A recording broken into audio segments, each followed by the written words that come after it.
प्रमुख फसलें।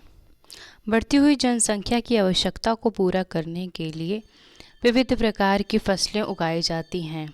फसलें कृषि आधारित उद्योगों के लिए भी कच्चे माल की आपूर्ति करती है।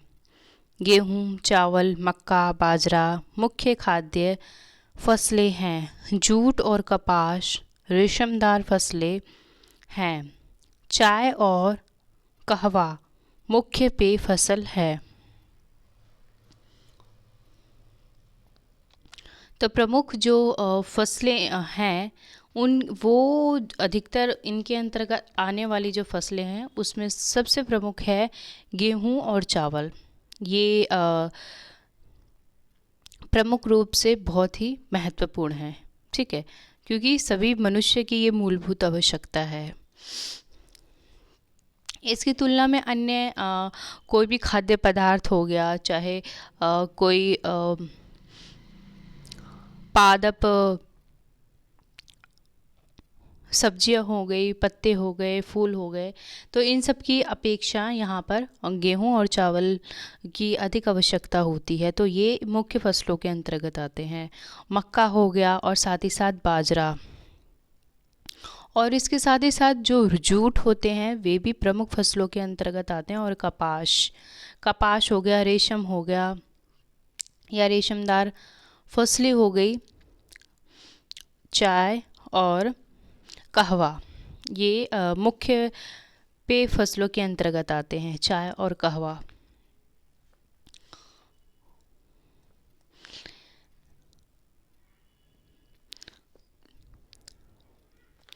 आगे जानेंगे चावल के बारे में। चावल यह विश्व की मुख्य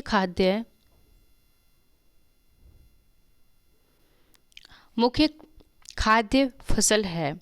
यह उष्णकटिबंधीय और उपोष्णकटिबंधीय प्रदेशों में प्रमुख या मुख्य प्रदेशों का आहार है। चावल के लिए उचित तापमान, अधिक आर्द्रता एवं वर्षा की आवश्यकता होती है। यह फसल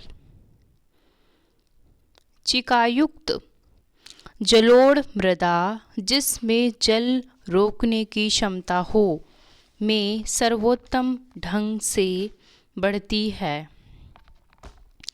चीन चावल उत्पादन के अग्रणी है। इसके बाद क्रमशः भारत, जापान, श्रीलंका और मिस्र है। अनुकूल जलवायु दिशाओं जैसे कि पश्चिम बंगाल और बांग्लादेश में एक वर्ष में 2 से 3 बार फसलें उगाई जाती है। तो चावल प्रमुख जो फसलें हैं उसकी बात की जा रही है, उसमें सबसे प्रमुख चावल की बात की गई है कि चावल जो है विश्व का सबसे प्रमुख खाद्य उत्पादक है। और ये इसकी जो कृषि होती है उष्णकटिबंधीय प्रदेशों में होती है और उपोष्णकटिबंधीय प्रदेशों में होती है। साथ ही साथ चावल के लिए कैसी जो आर्द्रता चाहिए होती है, कैसी वायु चाहिए होती है या कैसा तापमान चाहिए होता है, तो ये चावल को उच्च तापमान चाहिए होता है और अधिक आर्द्रता वाला जो वातावरण है वो चाहिए होता है, और साथ ही साथ इसको वर्षा की भी आवश्यकता होती है। तो ये जब वर्षा होती है, वर्षा के का जो उसका जो जल होता है उसको मतलब जो धान या चावल लगाया जाता है तो वो अधिक जल में लगाया जाता है। तो इसलिए इसमें आवश्यकता होती है कि जब उसका मौसम आए चावल उगाने का या धान की रोपाई करने का, तो उस मौसम में वर्षा अधिक होनी आवश्यक है। और जिन स्थानों पर वातावरण उसी के अनुकूल है लेकिन पानी नहीं हो रही या मतलब वर्षा नहीं हो रही, जल का अभाव है, तो लोग मशीनीकरण का उपयोग करते हैं। और साथ ही साथ जो उसकी जो मिट्टी होनी चाहिए, जो कि धान की या चावल की उगाने के लिए जलोढ़ होनी चाहिए, अर्थात ऐसी मिट्टी जो जल को अधिक अवशोषित करके रख सके, तो उसे कहते हैं जलोढ़ मृदा। ये उनकी क्षमता को बढ़ाता है, धान की जो पौधे होते हैं उनकी क्षमता को बढ़ाता है और सर्वोत्तम ढंग से उसको बढ़ने में मदद करता है। और जो इसी प्रकार चीन है, वे चावल उत्पादन का सर्वप्रथम मतलब स्थान रखता है चावल उत्पादन में, और इसी प्रकार द्वितीय स्थान पे भारत आता है, फिर जापान आता है, फिर श्रीलंका आता है और फिर मिस्र आता है। और कुछ ऐसे स्थान दे रखे हैं जहाँ पे अधिक जल है और वहाँ का जो वातावरण है उस जो फसल है उसके अनुकूल है। तो वो ऐसा स्थान है, वो कौन सा स्थान है, वो है पश्चिम बंगाल और बांग्लादेश। इसमें क्या होता है, इसमें होता क्या है कि वर्ष में 2 से 3 बार इस फसल को उगाया जाता है, चावल को। क्यों? क्योंकि वहाँ का वातावरण उसके अनुकूल है। इसके साथ ही साथ जल जो है वहाँ पे उचित मात्रा पे होती है। वहीं पे यहीं पर एक छोटा सा उदाहरण दे रखा है, एक चित्र दे रखा है चावल की कृषि का। आगे बढ़ते हैं। गेहूँ के वर्धन काल में अधिकतम मध्य तापमान एवं वर्षा और सस्य कर्तन फसल की कटाई के समय तेज धूप की आवश्यकता होती है। इसका विकास अपवाहित दोमट मृदा में सर्वोत्तम ढंग से होता है। गेहूँ संयुक्त राज्य अमेरिका, कनाडा, अर्जेंटीना, रूस, यूक्रेन, ऑस्ट्रेलिया और भारत में विस्तृत रूप से उगाया जाता है। भारत में यह शीत ऋतु में उगाया जाता है। तो गेहूँ भी जो है वे मध्य तापमान में उगाया जाता है, ना ही ज़्यादा गर्मी हो और ना ही ज़्यादा सर्दी हो।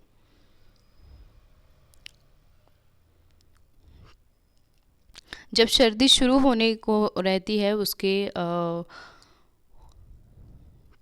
दिसंबर के बाद ये जो गेहूँ होता है इसे उगाया जाता है। फिर इसे और ठंड के मौसम में ये फलता फूलता है, और जब ये पककर तैयार हो जाता है तो उसे फिर जब उसकी कटाई कब होती है, जब थोड़ा और सर्द निकल जाता है, सर्दी का पूरा मौसम निकल जाता है, हल्की गर्मी आ जाती है, तो उस समय में इसकी कटाई होती है। ये जो अवस्था है, ये भारत के अंतर्गत है, उसकी बात की जा रही है। इसके साथ ही साथ इसे तेज धूप की भी आवश्यकता होती है, वो अंतिम चरण पे होती है। गेहूं को फसल जब लगती है और पूर्ण रूप से जब ये तैयार होने को होता है तो वो अंतिम अवस्था होती है जिसमें इसे तेज धूप की आवश्यकता होती है।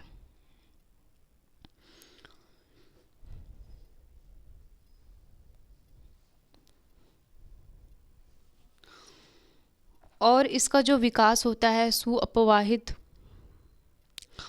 और उसकी जो मृदा होती है दोमट मृदा होती है, अर्थात एक तरीके से जो जिसकी मिट्टी सख्त होती है, मतलब कई मिट्टियों में रेतीलापन पाया जाता है, लेकिन नहीं, जो गेहूं की मिट्टी होती है वो थोड़ी सख्त होती है और थोड़ी मजबूत होती है। तो इस प्रकार की मिट्टी में गेहूं का उत्पादन होता है। और इसके जो राज्य हैं वे हैं संयुक्त राज्य अमेरिका, कनाडा, अर्जेंटीना, रूस, यूक्रेन, ऑस्ट्रेलिया, भारत के विस्तृत जो क्षेत्र हैं, जो राज्य हैं, वहाँ पर इसकी खेती होती है। वो भी भारत में शीत ऋतु में उगाया जाता है, शीत ऋतु में उगाया जाता है, लेकिन काटते काटते काफ़ी लंबा समय तक पहुँच जाता है इसकी समय अवधि। यहाँ पे भी बिल्कुल उसी के एक उदाहरण दे रखा है, गेहूँ का सस्य कर्तन, अर्थात जो अब गेहूं की फसल जो तैयार हो गई है अब उसका सस्य कर्तन किया जा रहा है, मतलब अब उसे खेतों से निकाला जा रहा है, उसके लिए उसे विभिन्न प्रकार के चरणों से गुजरना पड़ता है, तब जाके उसके जो छोटे छोटे अनाज होते हैं, जो गेहूं का जो स्वरूप देखने को मिलता है, फिर जाके अंतिम चरण में वो अंतिम चरण के स्तर पर हमें कुछ ऐसा दिखता है। लेकिन इससे पहले विभिन्न प्रक्रियाओं से होकर उसे गुजरना पड़ता है, तो वही है ये सस्य कर्तन कहा जाता है उसे। आगे है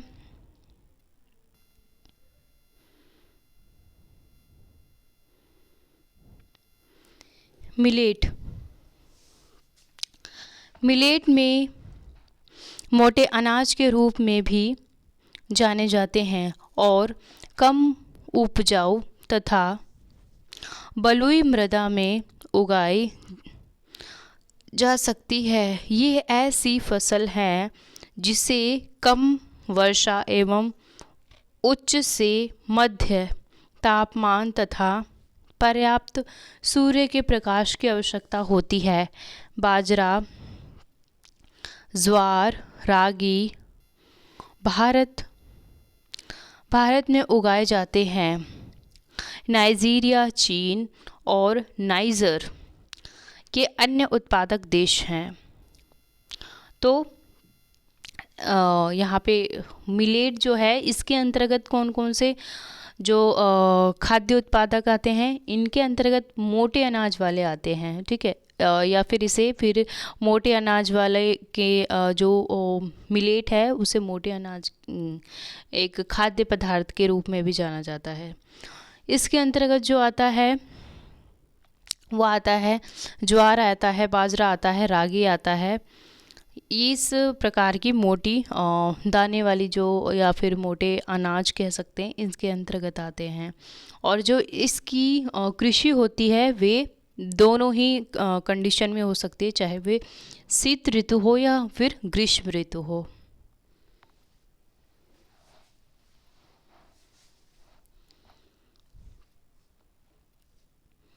साथ ही साथ इसमें चाहे अब वर्षा का भी काल, मतलब हर पूरा वर्ष ही मान लीजिए कि अब जब जो भी ये फसल तैयार होगी,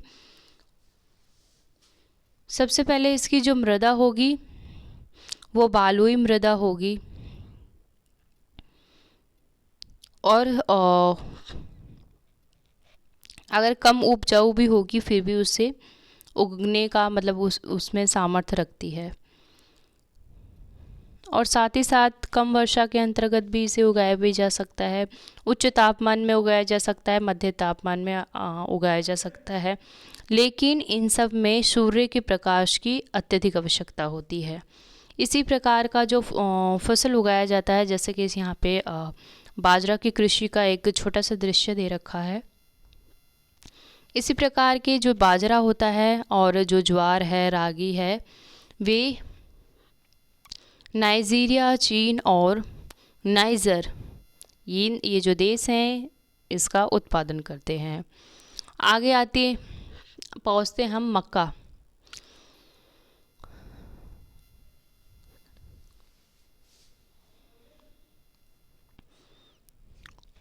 मक्का इसके लिए मध्य तापमान, वर्षा और अधिक धूप की आवश्यकता होती है।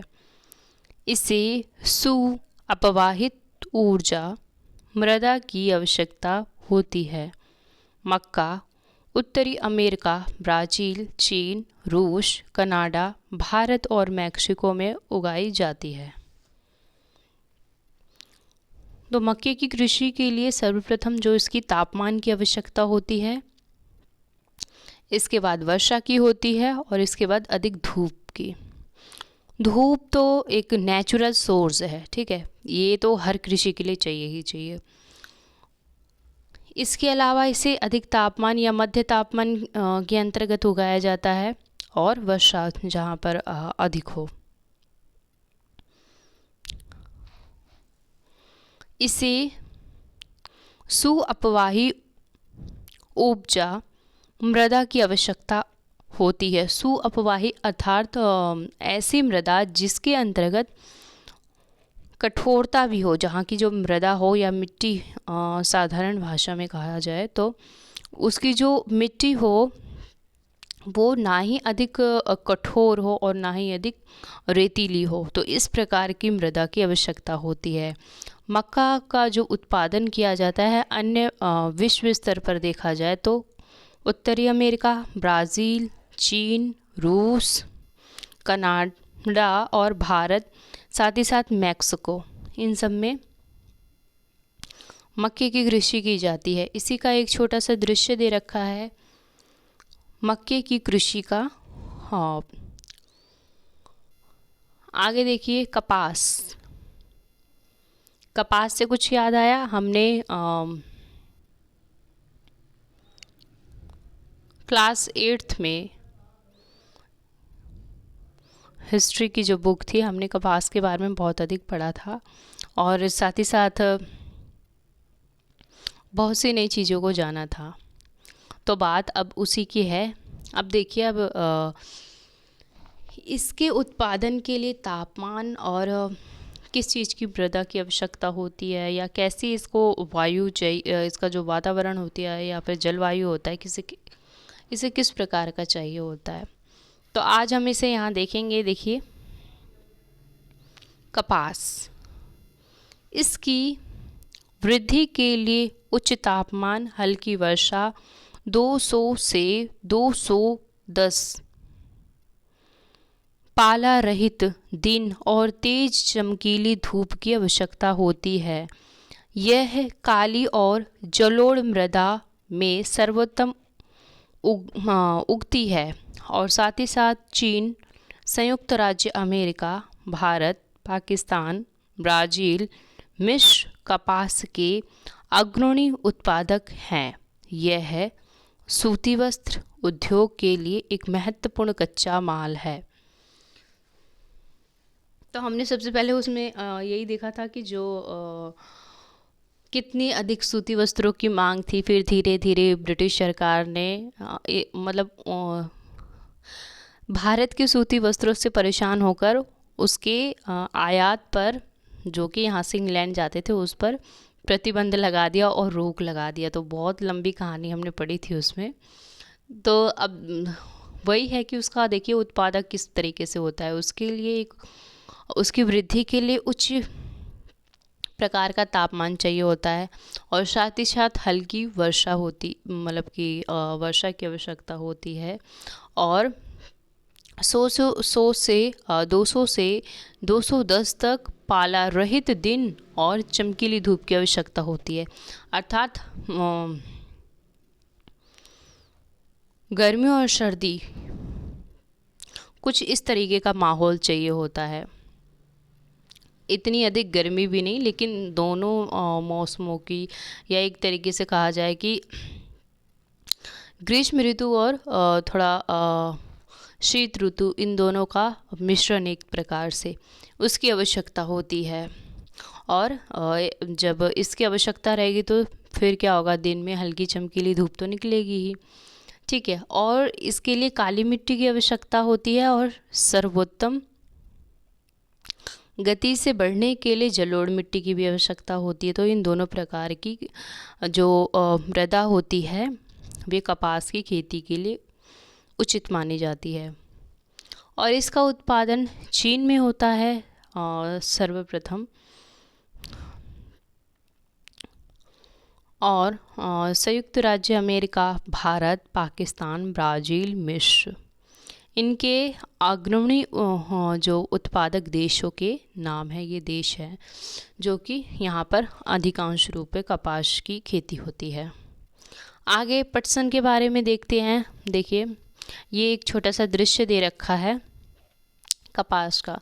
ये जब शुरू में जब कपास के पेड़ों में जब छोटी छोटी कलियाँ खिलती हैं, तो जब ये कलियाँ जब धीरे धीरे विकसित होती हैं, इसी के अंदर से जब ये विकसित पूरी रूप से हो जाती है, तो वो जो कलियाँ ना पक कर फटती हैं और उसमें से फिर जो छोटे छोटे ये रेशेदार जो अंदर रुई तैयार हुई होती है ना, वहाँ से वे झलकने लगती है और फिर क्या करते हैं किसानों से ये जो रुई निकली है, ये कपास एक तरीके से वैसी होती है रुई की तरह, तो उसे फिर इकट्ठा किया जाता है। उसमें ढेर सारे बीज होते हैं, बीजों को अलग किया जाता है, कपास को अलग किया जाता है।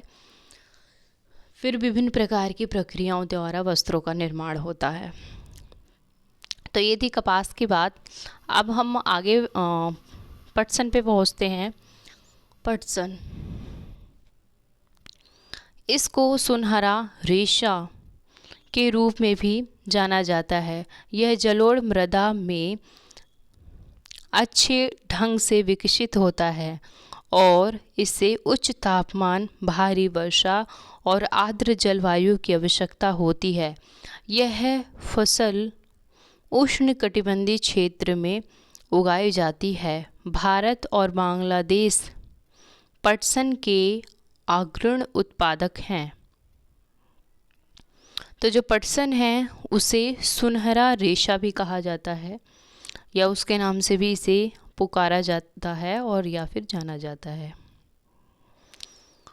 इसकी जो मिट्टी की आवश्यकता होती है, ये जलोढ़ मृदा के अंतर्गत बहुत अधिक अच्छे ढंग से विकसित होता है।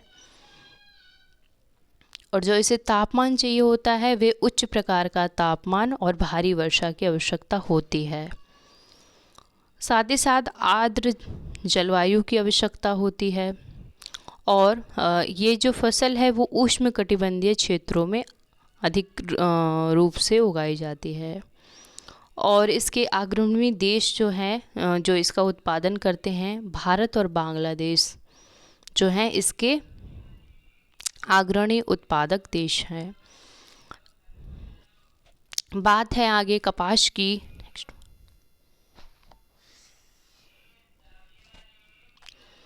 इसके लिए गर्म एवं आर्द्र जलवायु और शु अपवाहित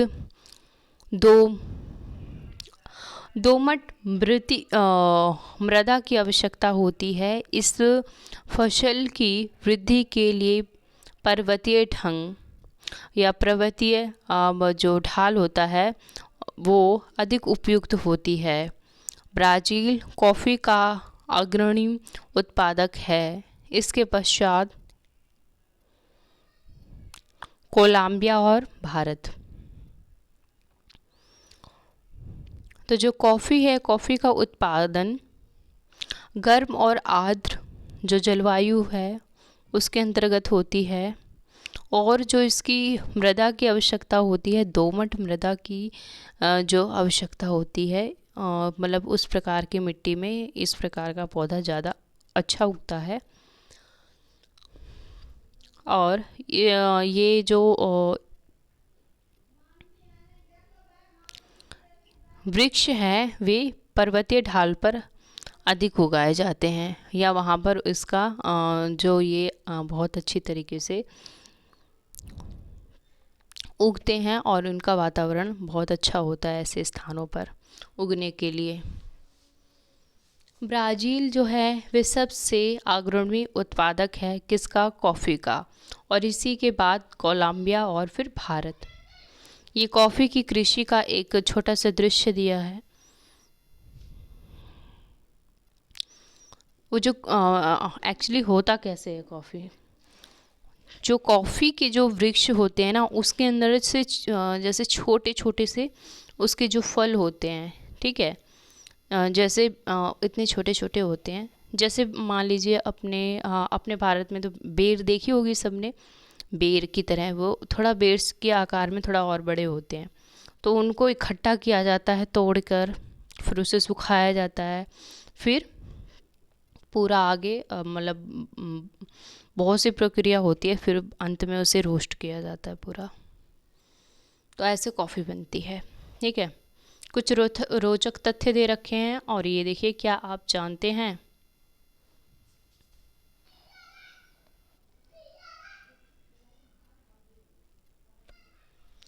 मक्का को कॉर्न के नाम से भी जाना जाता है। विश्व में इसकी विभिन्न रंग बिरंगी प्रजातियां पाई जाती हैं। हाँ, तो ये कॉर्न जो है, ये जो विश्व के स्तर पर विभिन्न प्रकार की इसकी अलग अलग प्रजातियां हैं। तो अलग अलग प्रजातियों के होने की वजह से उनके रंगों में भी परिवर्तन आता है। ये देखिए, ये कुछ दे रखा है श्वेत कलर का, और यहाँ ये देखिए कुछ है हल्का पीला, हल्का ब्लैक और येलो। तो यहाँ पर ब्लैक भी है। तो मतलब इनके विभिन्न प्रकार के प्रजातियाँ होती है, और कई देशों में ये कई प्रकार के कई रंग रूप में पाए जाते हैं। रोचक तथ्य की बात की गई है यहाँ पे। देखिए, कॉफ़ी के पौधे की खोज किसने की? ये तो बहुत महत्वपूर्ण है, ठीक है। कॉफ़ी के पौधे कॉफ़ी की खोज के विषय में विभिन्न कहानियाँ प्रचलित हैं। लगभग 850 ईसा में काल्दी नाम का एक अरबवासी जो बकरी चराने वाला था, अपनी बकरियों की अनोखी उछल कूद और हरकतों को देखकर परेशान था। एक दिन उसने भी उस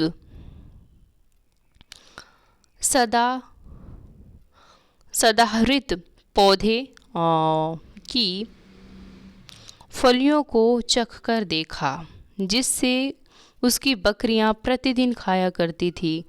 उसके अंदर के भाव का अनुभव करने के बाद अपनी खोज के विषय में संसार को बताया। हाँ, तो ये को जो व्यक्ति था वे अरबी था। हाँ, और जो व्यक्ति था उसका नाम था काल्दी। कब की बात है ये? 1850 ईस्वी ये मतलब ईसा की बात है। उसे काफ़ी पुरानी। उसकी बकरियां क्या करती थी, जब वो उसने बकरियां पाल रखी थी, वो जब चराने लेके जाता था तो उसकी जो उछल कूद, मतलब वो जो कॉफ़ी के पौधे थे उनके फलों को खाया करती थी, और जब उन्हें नहीं मिलते थे तो वो इस प्रकार से उछल कूद किया करती थी। मतलब अब ये अरबवासी है, ये उसको मतलब देख देख के थोड़ा परेशान रहता था और उनकी हरकतों को देखता था। तो एक दिन सोचा कि क्यों ना अब इसे चख के देखा जाए। तो वे चख के देखता है, और जो उसे जब वो खाता है तो जब उसका जो अनुभव होता है वे इस प्रकार धीरे धीरे उसको जो अनुभव हुआ उसको खाने के बाद, फिर इस प्रकार आगे चलकर कॉफ़ी का निर्माण हुआ, और अपनी खोज के बारे में वो धीरे धीरे अपने संसार, मतलब अपने ज्ञान के बारे में अपने संसार के जो भी व्यक्ति हैं उन सबको बताने लग गया। तो इस प्रकार कॉफ़ी जो है उसकी एक कहानी थी। आगे चाय की रोपण कृषि। देखिए, चाय जो है उसका छोटा सा दृश्य दे रखा है।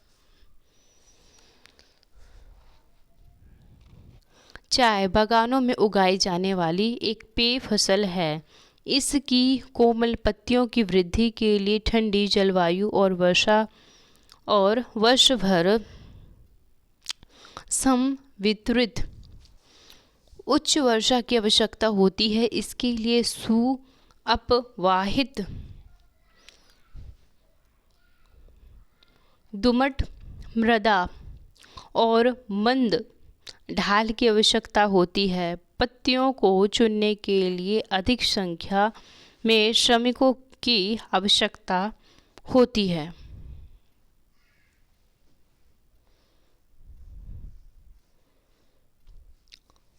तो जो चाय है उसकी कृषि के लिए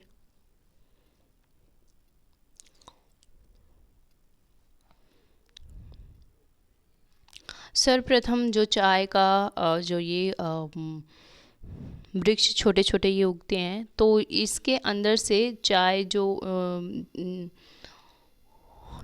जिसकी चाय पत्तियाँ होती हैं वे ये जो पौधे हैं इसके अंदर से इसके कोमल जो हरी हरी पत्तियां होती हैं उसको निकाला जाता है, तो वो एक चाय पत्ती का एक बाद में वो चाय पत्ती ही बन जाती है। ठीक है, तो ये जो कोमल पत्ते होते हैं चाय के, वही चाय पत्ती का एक रूप होती है। तो जब भी और इसमें से अधिकांशतः जब इसकी कृषि होती है तो इसके कोमल पत्तों को निकाला जाता है, जैसे कि ऊपर यहाँ पे आप देख रहे हो। और इस प्रकार के वृक्ष की वृद्धि के लिए ठंडी जो जलवायु है उसकी आवश्यकता पड़ती है, साथ ही साथ भारी वर्षा की भी आवश्यकता पड़ती है। और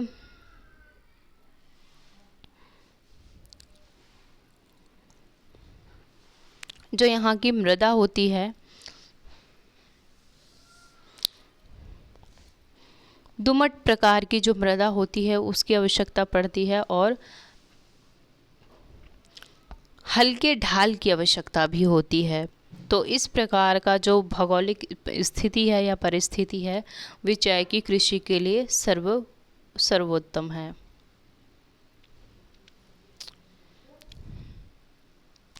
आगे बढ़ते हैं।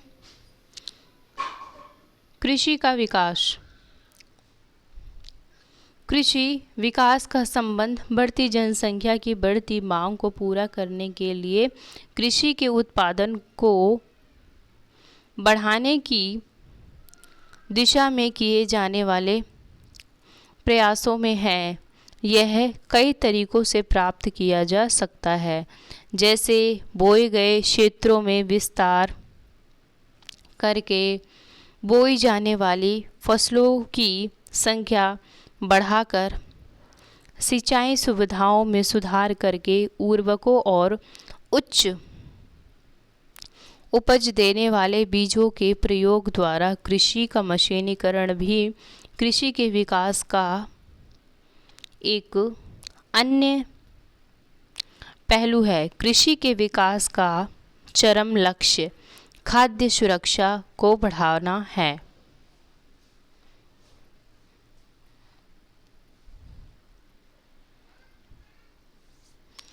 तो कृषि का विकास विभिन्न प्रकार के जो सुविधाएं जो उपलब्ध हैं उसको हम उसमें उसका प्रयोग करके कृषि के का जो विकास है उसको अधिक उच्चतम बना सकते हैं कृषि को। और आज के आधुनिक समय में कृषि जो है उसका विकास होना आवश्यक है, क्योंकि लगातार जो जनसंख्या है वे बढ़ती जा रही है, जिसके कारण क्या हो रहा है, व्यक्ति की मांगें बढ़ रही हैं। और मांगों बढ़ने से क्या होगा, जब मांग बढ़ेंगे तो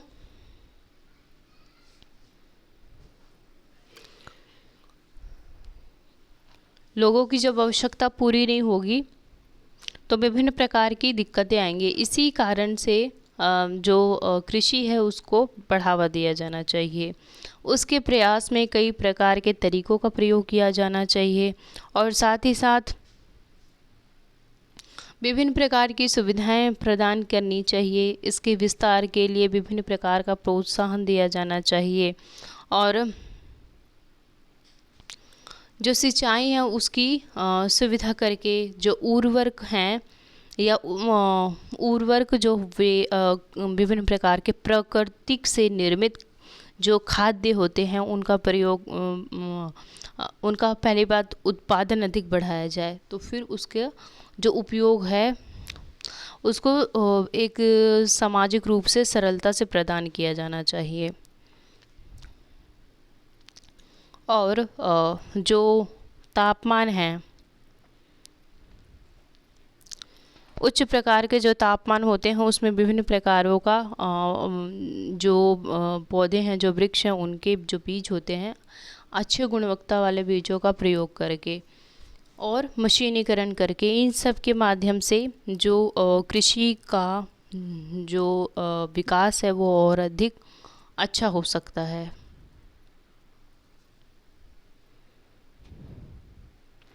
ठीक है, और आगे देखिए, कृषि का विकास विश्व के विभिन्न भागों में विभिन्न गतियों से हुआ। अधिक जनसंख्या वाले विकासशील देश अधिकतर गहन कृषि करते हैं, जहाँ छोटी जोतों पर सामान्यतः जीविकोपार्जन के लिए फसल उगाई जाती है। बड़ी तेजों वाणिज्यिक कृषि के लिए अधिक उपयुक्त होती है, जैसे संयुक्त राज्य अमेरिका, कनाडा, ऑस्ट्रेलिया में।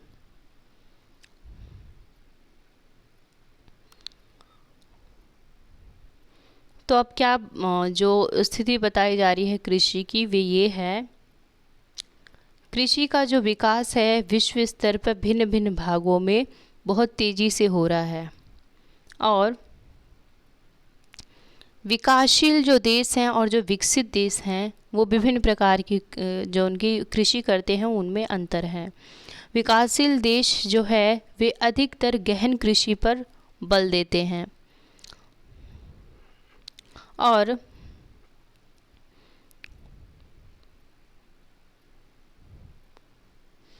इसी प्रकार विभिन्न प्रकार की जो प्रक्रिया है उसमें जो सामान्य जो विकासशील देश है और जो विकसित देश हैं उनमें उनमें जब कृषि की जाती है उसमें विभिन्न प्रकार की विभिन्नताएं देख सकते हैं। साथ ही साथ वाणिज्य कृषि के लिए अधिक उपयुक्त है। तो देखिए, जो संयुक्त राज्य अमेरिका, कनाडा और ऑस्ट्रेलिया, इन सब में क्या होता है, जो कृषि की जाती है ना वो एक बहुत उच्च लेवल पर की जाती है, बहुत लंबे और बहुत प्रगतिशील स्तर पर। क्यों? क्योंकि यहाँ पर पर्याप्त संसाधन मिलते हैं इन्हें और विभिन्न प्रकार की चीज़ें इन्हें उपलब्ध होती है। लेकिन उसकी अपेक्षा अगर जो अभी विकसित हो रहे हैं प्रदेश, विकासशील वे होते हैं जो विकसित हो चुके हैं, लेकिन जो अभी विकसित हो रहे हैं वो जो देश है उसकी तुलना में यहाँ की जो कृषि होती है उसमें काफ़ी भिन्नता होती है। साधारण रूप से यहाँ पे यही कहने का प्रयास कर रहा है। आगे आओ हम दो फार्मों, एक भारत और दूसरे संयुक्त राज्य अमेरिका के वस्तु स्थिति अध्ययन की सहायता से विकासशील और विकसित देशों की कृषि के विषय में जानते हैं।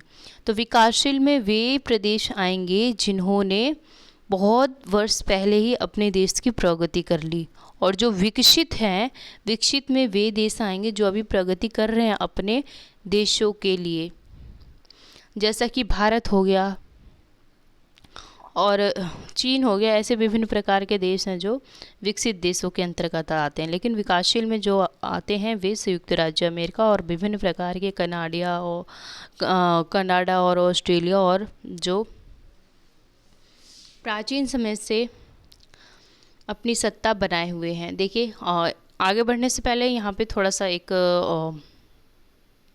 कुछ बता रखा है, क्या आप जानते हैं? देखिए ज़रा, खास सुरक्षा तभी बनी रहती है जब सभी व्यक्तियों को क्रियाशील और स्वस्थ जीवन जीने के लिए आहार की आवश्यकता और प्राथमिकता के आधार पर हर समय पर्याप्त, सुरक्षित और पौष्टिक खाद्य पदार्थ की सुविधा उपलब्ध हो। हाँ, तो ये बहुत अच्छी बात कही है यहाँ। खाद्य सुविधा किसे कहा जाता है? ये तभी संभव होती है जो या फिर जब व्यक्ति क्रियाशील और स्वस्थ जीवन जीने के लिए एक जो आवश्यकता पूर्वक आहार मतलब आवश्यक होता है वो सर्वप्रथम अच्छे पौष्टिक रूप से प्राप्त हो। ठीक है, और जो भी व्यक्ति की प्राथमिक आवश्यकता है उसे पर्याप्त समय और सुरक्षित पौष्टिक खाद्य पदार्थ ये सब उसे उपलब्ध हो। तो इस प्रकार खाद्य सुरक्षा उसको कहा जाता है और ये उसके अंतर्गत आता है। आगे बढ़ते हैं। भारत का एक फार्म, तो जो विकासशील देश है और विकसित देश है वहाँ पे वहाँ का एक उदाहरण दे रहा है। तो ये जो भारत की बात कर रही है की जा रही है यहाँ पर, ये है सेकंड नंबर। यहाँ पे जो विकसित देश है उसके अंतर्गत आता है भारत। ठीक है, विकसित देशों के अंतर्गत आता है। देखिए, उत्तर प्रदेश के गाजीपुर जिले में आदिलाबाद एक छोटा सा गांव है। मुन्ना लाल इस गांव में एक छोटा किसान है जिसके पास लगभग 1.5 हेक्टेयर का एक फार्म है, जिसका या उसका आवास मुख्य गांव में है। वह अधिक उपजा देने वाले बीजों को बाजारों से वर्षों के एकांतर पर खरीदता है। उसकी भूमि उर्वर है और वह वर्ष में कम से कम 2 फसलों, सामान्यतः गेहूं और चावल और दाल उगाता है। किसान अपने मित्रों और बुजुर्गों के साथ सहकारी कृषि अधिकारियों से कृषि कार्यों के संबंध में सलाह लेता है। वह अपने खेत की जुताई के लिए भाई पर ट्रैक्टर लेता है भाड़े पर ट्रैक्टर लेता है। और यद्यपि उसके पास मित्र भी बैल से खेतों को जोतने की परंपरागत विधि का प्रयोग करते हैं। समीप के खेत में एक नलकूप है जिसे वह अपने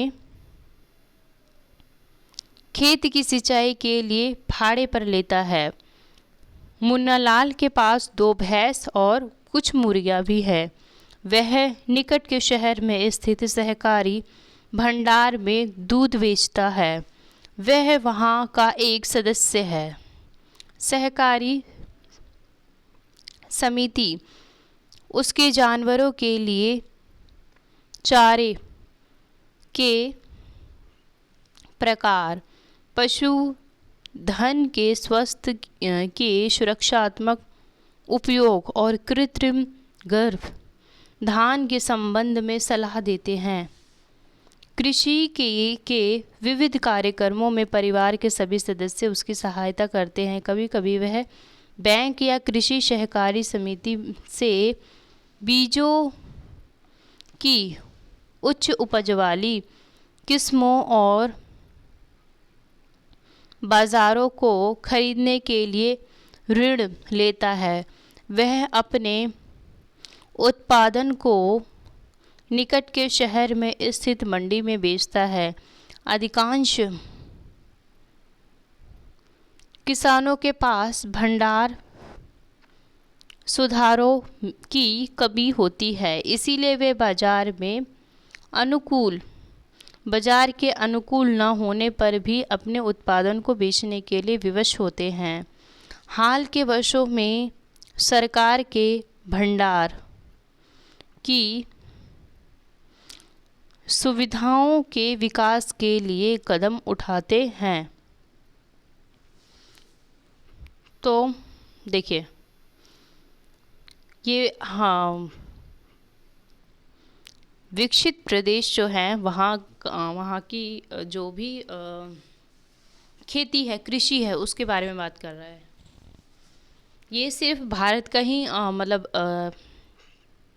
ये हाल नहीं है, लेकिन अन्य विभिन्न प्रकार के जो देश है जो विकसित अभी हो रहे हैं उन सब का मतलब कि एक ओवरव्यू दिखाया गया है कि क्या उसमें और उनमें क्या अंतर होता है। एक यहाँ पे जो उदाहरण दिया गया है उसे समझिए। उत्तर प्रदेश में जो गाजीपुर जिला है वहाँ में आदिलाबाद में एक छोटा सा किसान रहता है, छोटा सा गांव है और उसी में एक किसान रहता है जिसका नाम है मुन्ना लाल। उसके पास जो ज़मीन है वो 1.5 हेक्टेयर ज़मीन है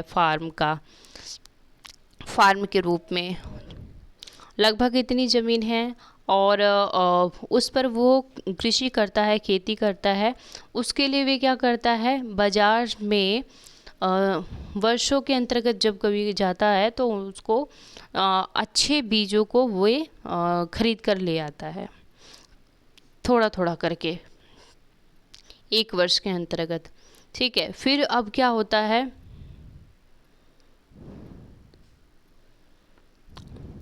लेकिन जो मुन्ना लाल है उसकी जो भूमि है वो उर्वर है और वे साल में कम से कम 2 फसलों को उगाता है। वे है हो गया गेहूं और चावल मुख्य रूप से उगाता है और साथ ही साथ दाल को भी उगाता है।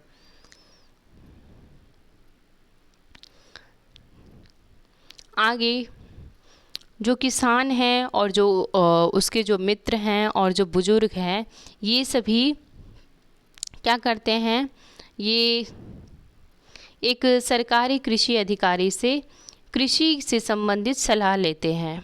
विभिन्न प्रकार के, मतलब जो मुन्ना लाल है और जो उसके दोस्त हैं और जो बुजुर्ग है, ये एक सरकारी जो एक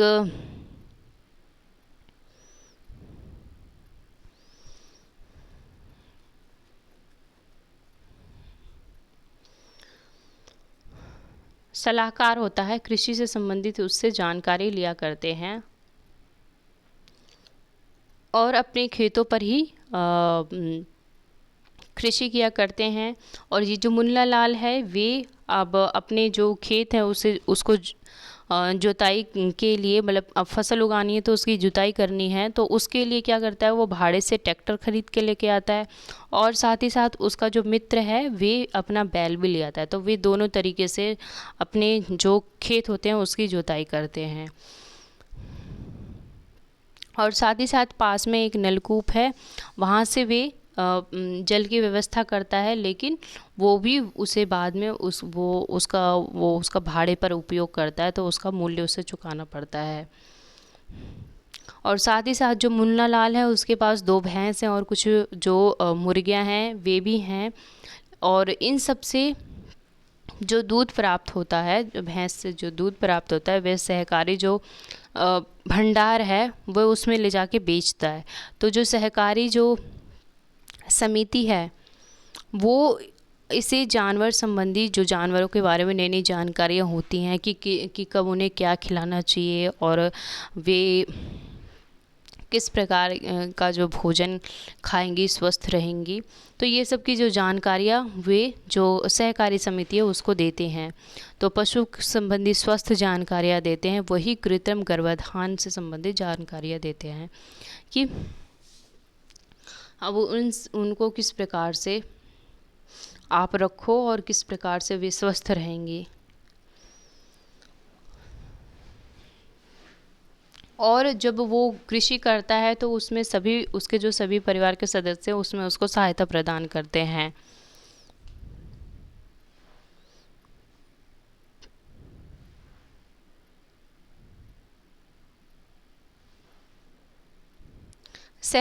जो कृषि सहकारी समिति है उससे क्या करता है ये मुन्ना लाल, वे बीजों को उच्च उपजाऊ वाले किस्मों और औजारों को खरीदने के लिए ऋण लेता है।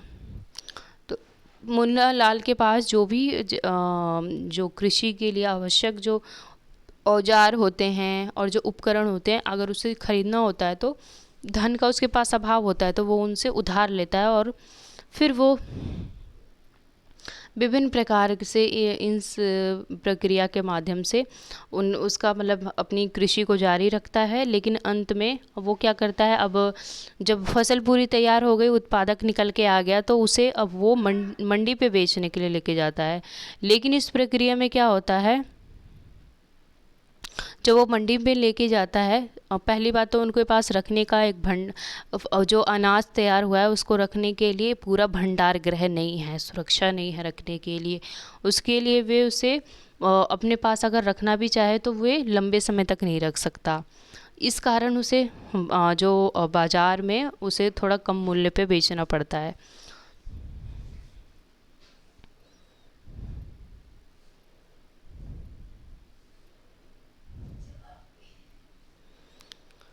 तो इस प्रकार की प्रक्रिया से जो वो मुन्नालाल किसान था वो इन इन चरणों से होके गुजरता है। और इसी प्रक्रिया में आगे हाल ही के वर्षों में इन सब चरणों को देखते हुए सरकार ने भंडार की सुविधा के लिए, उसके विकास के लिए कुछ महत्वपूर्ण कदम उठाए। तो ये तो हो गई एक जो विकसित प्रदेश हैं उनकी बात। ये देखिए भारत का जो खेत है उसका एक छोटा सा दृश्य यहाँ दिया गया है।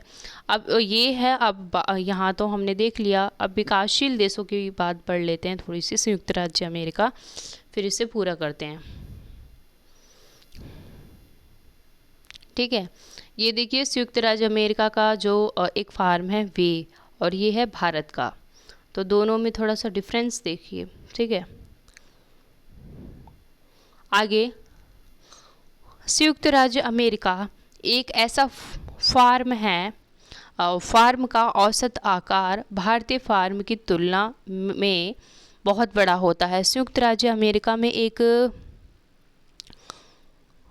प्रारूपिक फॉर्म जो फार्म का लगभग 250 हेक्टर है।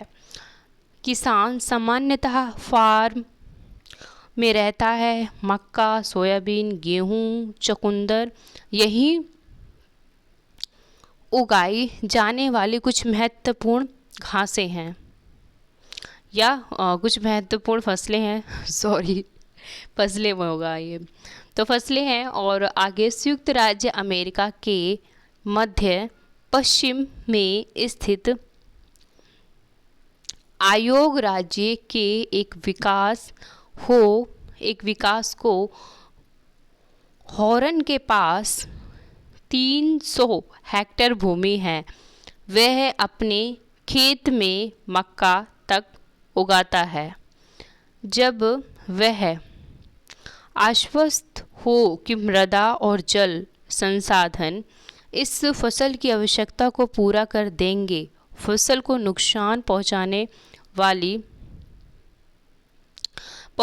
वाले पीड़कों पर यंत्रों के लिए पर्याप्त उपाय किए जाते हैं। समय समय पर वह मृदा के नमूनों को मृदा परीक्षण प्रयोगशाला में जांच के लिए भेजता है कि उनमें पर्याप्त पोषक हैं या नहीं।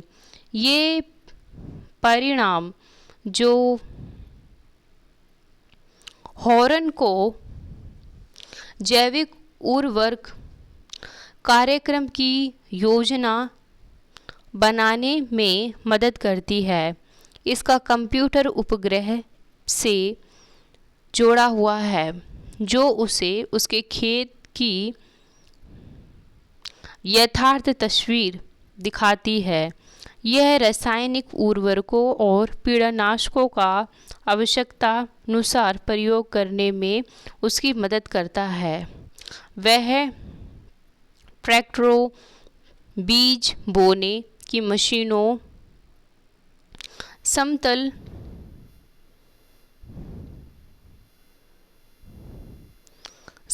संयुक्त हार्वेस्टर और थ्रेसर का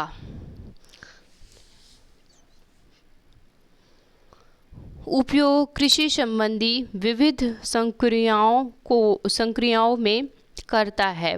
अनाज स्वचालित अन्न भंडार में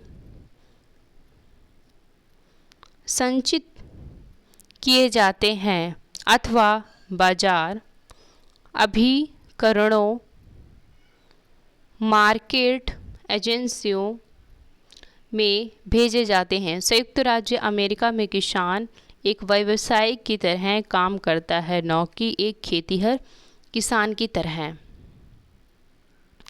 यहाँ देखिए संयुक्त राज्य अमेरिका द्वारा अमेरिका के फार्म में मशीनीकृत खेती, यहाँ पे देखिए कीड़ानाशकों का छिड़काव, और यहाँ पे खाली मैदान हमने देख लिया। तो देखिए यहाँ जो संयुक्त राज्य अमेरिका है, यहाँ के जो फार्म होते हैं वो कई हेक्टर मिलों मतलब कई हेक्टर्स लंबे होते हैं यहाँ की तुलना में देखा जाए तो।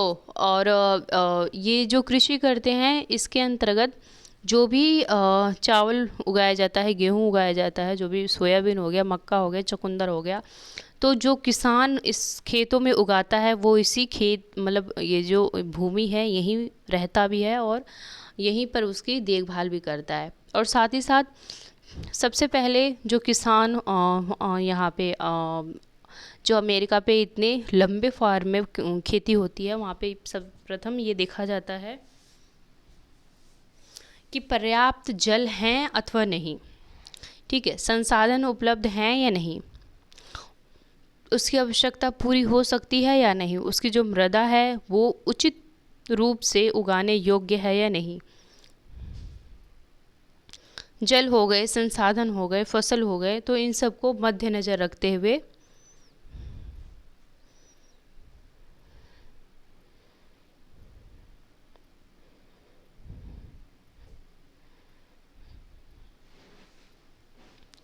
विभिन्न प्रकार की चीज़ों को देखता है। और साथ ही साथ ये क्या करते हैं, ये समय समय पर ये जो मिट्टी है, अपनी मृदा होती है, वे जो लैब होता है, प्रयोगशाला होता है, वहाँ पे भेजी जाती है परीक्षण के लिए कि उसमें पौष्टिक तत्व हैं, खनिज लवण है अथवा नहीं है, ठीक है।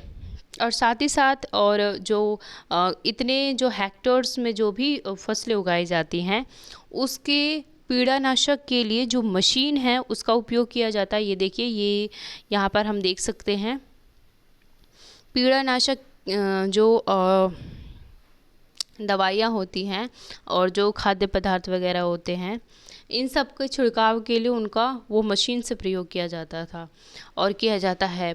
और इसे क्या किया जाता है, इन सब की ये जो जहाँ तक भी ये कृषि है फैली हुई है, जितनी भी दूर, वहाँ पे कंप्यूटर लगा दिया जाता है, एक मतलब कैमरे के रूप में इसमें नज़र रखी जाती है, क्योंकि इतना लंबे दूरी तय करना बहुत थोड़ा मुश्किल हो जाता है। तो वो एक कंप्यूटर के माध्यम से इन सब चीज़ों को देखते हैं और उसको नियंत्रित करते हैं। वहाँ पर ज़्यादा मशीनीकरण का उपयोग किया जाता है। जल के लिए जो ईंधन होते हैं उच्च कोटि के लिए वो प्रयोग किए जाते हैं, और अधिक जो रसायन होते हैं, रासायनिक उर्वरक होते हैं, उन सबों का प्रयोग किया जाता है। बीज बोने के लिए ट्रैक्टरों का प्रयोग किया जाता है और मशीनरी का प्रयोग किया जाता है, थ्रेसर का प्रयोग किया जाता है, और संयुक्त हार्वेडर्स का प्रयोग किया जाता है, और ज़मीन को समतल बनाने के लिए भी मशीन का प्रयोग किया जाता है। तो ये सब जो होती हैं एक प्रकार से जो भी अनाज उगता है, जो भी फसल उगता है, उसको एक अच्छी उत्पादक के लिए इन सब प्रक्रियाओं का होना आवश्यक है। और जो मतलब एक मतलब ये स्मार्ट खेती करते हैं एक तरीके से कहा जाए, ठीक है। और जो भी जो विकसित देश हैं वे हार्ड वर्क ज़्यादा करते हैं, ये स्मार्ट वर्क करते हैं। ओके, तो ये हमारा आज का चैप्टर यही समाप्त हो गया है, ठीक है। अब हम मिलेंगे अपने अगले से अगले चैप्टर में। तब तक के लिए okay, bye bye, thank you.